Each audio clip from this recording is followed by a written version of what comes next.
What's up, everybody? How we doing?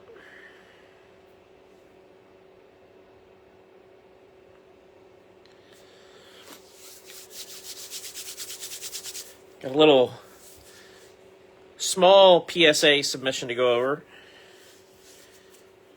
Chandler Smith, no doubt. That was a great finish to the race.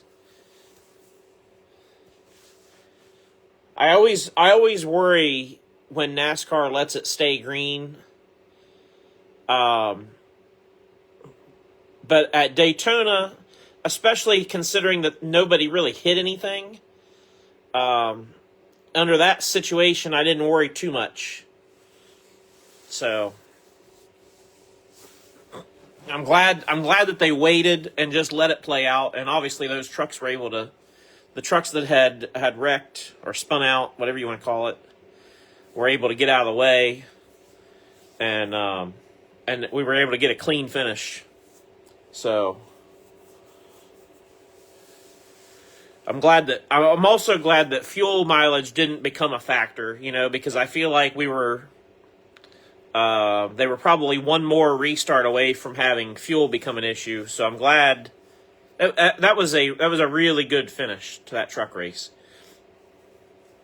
What a way to start the racing season with a 4 wide coming to the line finish.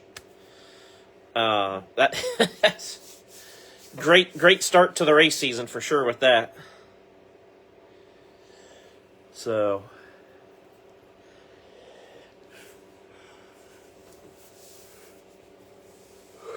PC drivers both have one. There you go.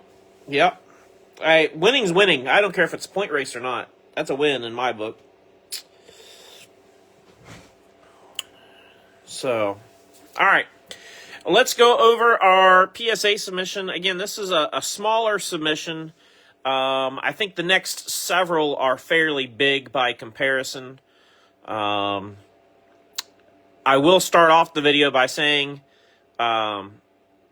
I think by now most people have heard that PSA raised their prices. The Reader's Digest version of what they did was they raised the bulk submission price by $3 a card. And so what that translates to for us is previously we were at $28 a card. I've went to $30. So PSA raised theirs $3. I raised mine $2. Just mostly because it just felt weird to say 31. It was just kind of, I don't know, just kind of a weird number. And 32 to me felt like that's too much. So, again, this is not really, it's not meant to be like a money maker at all. It's really meant to just cover expenses. You know what I mean? I look at this as a service to the group, primarily. So, that being said, that's why I've done what I've done. And, so all of our submissions going forward will be $30 a card. And with that, let's get into it. So you guys know how I always do this. I always have stacks set up of, 8 or less, 9s and 10s. And as you can tell, the 10 stack is the biggest stack, which is exciting. We sent, almost everything came back 9s and 10s. We only had a couple that weren't a 9 or a 10. So really, really good return overall. We sent some really high quality stuff this time. Like I said, it's a small submission, but it's a pretty mighty submission, and you'll see what I mean when we get to a couple of these as we get going. So I always like to start out with some of the unique stuff. Some of you may remember this card being pulled in a break. It's incredibly miscut. Like, incredibly miscut. And the person that hit it in the break wanted to send it to PSA and get it encapsulated, as a miscut or an error or whatever. And PSA just said, no, we're not grading it. So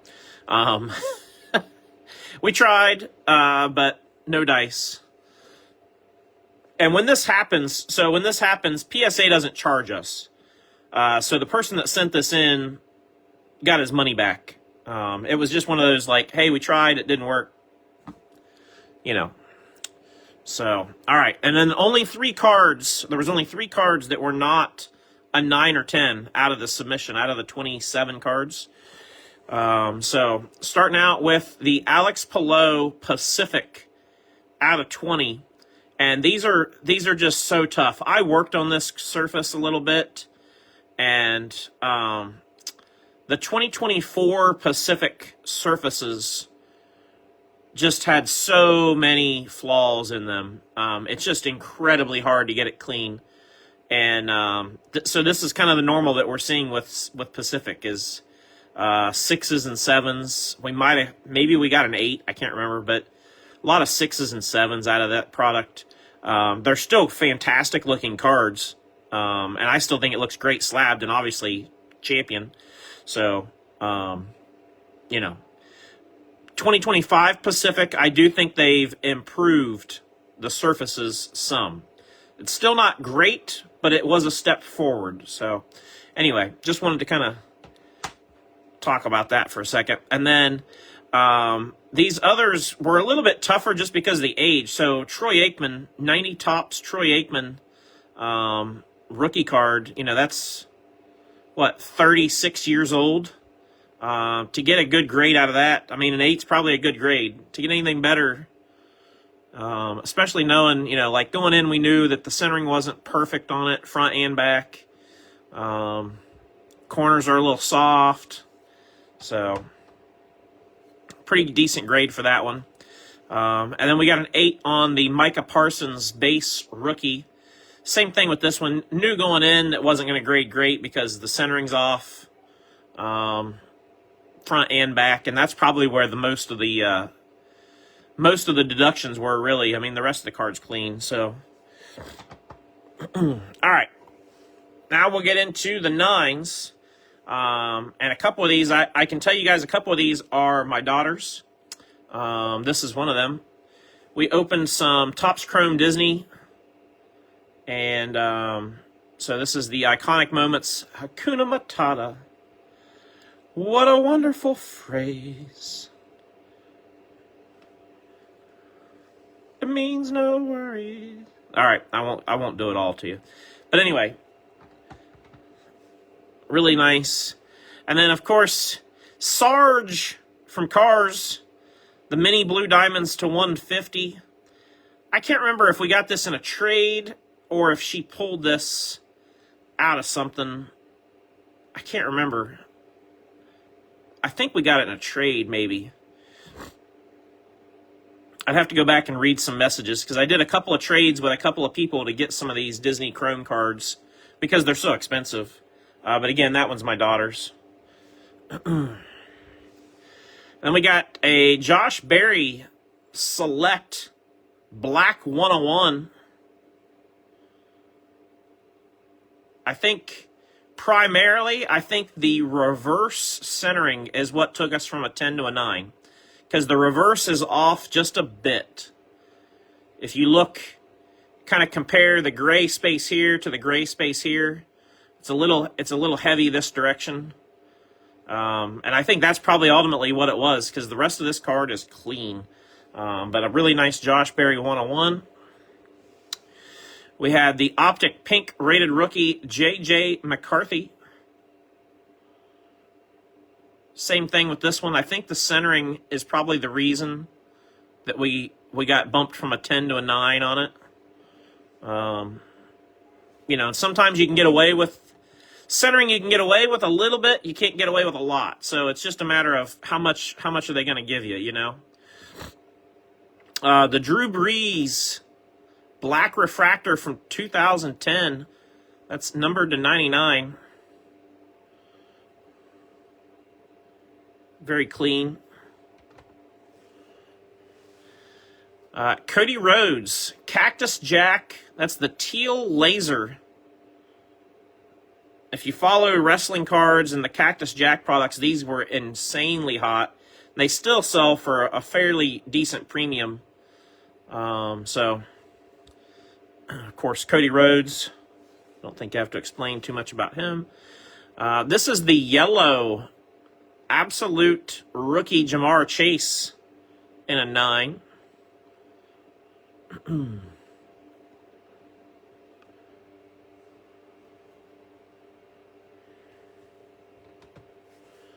then back to J.J. McCarthy with the optic. Again, this is the hollow silver.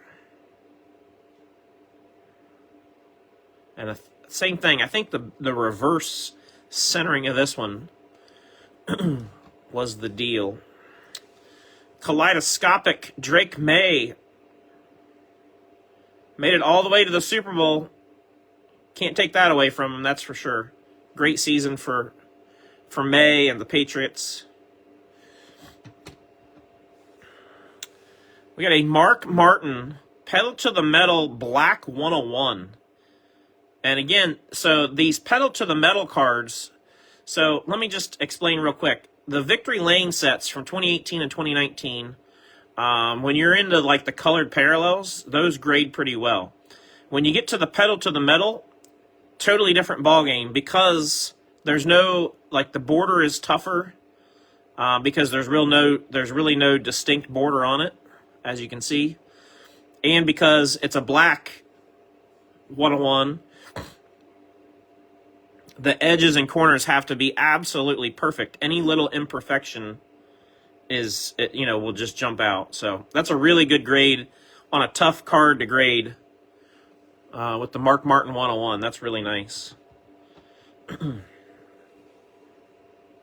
then we got the Chase Elliott Rainbow Prism out of 2019.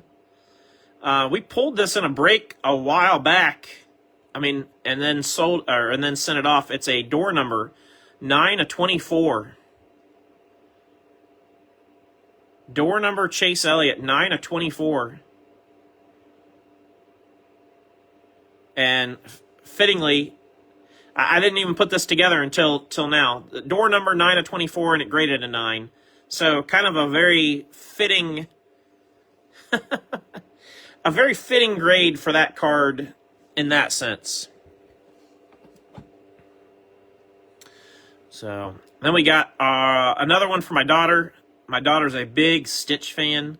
She likes the Lilo and Stitch movies. Of course, this was the live action version. So yellow mini diamonds. I know this one specifically came in a trade from somebody. I think we pulled this one out of a blaster. But the Mickey Mouse Sorcerer's Apprentice, also a 10. Again, my daughter's card. We like the Disney stuff. I think they're fun. Disney's like Coca-Cola. It's a brand recognized all over the place. Victory Lane Bubba Wallace Blue. This is what I meant when I was talking about the Victory Lane colors grading well. So short print blue out of 25 and a 10. And you see what I mean compared to the pedal to the metal. Because there's a defined border, it's much easier to kind of gauge what you got with that card. Corey Day, silver rookie auto from Select. Corey Day and a 10. Another Cody Rhodes, Cactus Jack. This is the black and yellow refractor. That's a pretty tough looking card. PSA 10 Cody.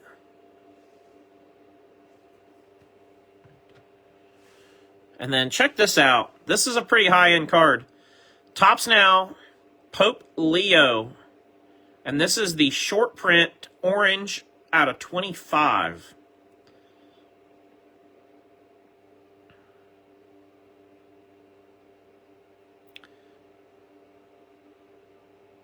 I want to say that's a I don't know. It's probably like a $600-700 card, maybe more.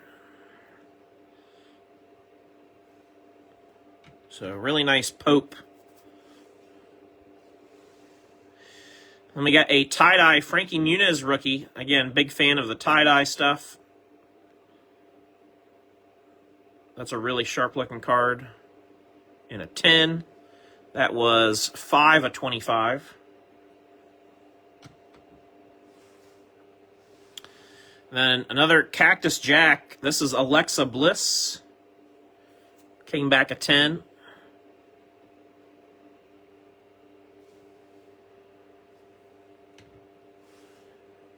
I love this card. Kyle Larson Numerics. I think that's awesome. 5 out of 17 on the Larson Numerics. So kind of a door number-ish. One more for my daughter. This is out of the Kakawau Cosmos set for Disney. Sven. Really cool looking card.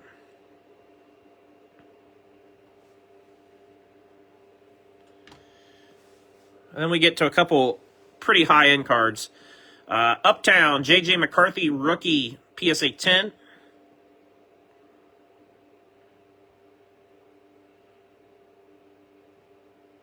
Really, really nice. And Brennan Queen, Butterbean Queen, black, 1 of 1.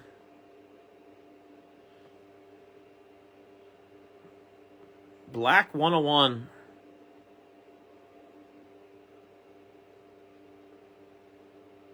I'm pretty sure, Paul can correct me if I'm wrong, but I'm pretty sure we pulled this, didn't we?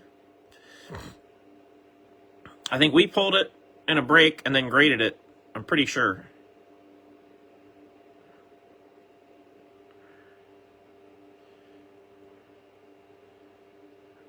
And I could be wrong, but I believe he has this card sold, actually. So, pretty big card though, as far as as far as you know, sales and potential and all of those things. So so that's what I thought, Paul. I was pretty sure. I didn't want to speak out of turn, but I thought I pulled it. So you know what, I am getting old, so. But anyways, like I said, just appreciate everybody that trusts me with their cards. I enjoy doing it just because it's fun to see what everybody's got and what they are into and all that stuff. So next PSA submission due date is February 27th. If you've got something that you want to send in, or if you've hit something in a break and it's here and you want to send it in, that's what I encourage folks, is if you hit something in a break with me specifically, try to make that decision on the spot, because we can prep it, we can have it ready to roll. The less times that the card has to be handled, the better. So that's really all I got for tonight, though. Tomorrow we will do the drawing for our Daytona pool. And that's really the only thing I have planned tomorrow is to do the drawing for that. So you'll get your starting lineup positions for that. We'll probably do it fairly early tomorrow. Maybe like right after the ARCA race or something, depending on how that timing works. So that's really all I got for tonight. Appreciate everybody again. Great start to the race season, though, with that finish of that truck race. That was really good. I hope that's a sign of how the rest of the weekend's going to go. We got ARCA tomorrow, and Busch or O'Reilly or whatever you want to call it. And then, of course, Sunday, Daytona 500. So, anyways, that's all I got. Everybody have a great rest of your Friday night. We'll see you guys next time.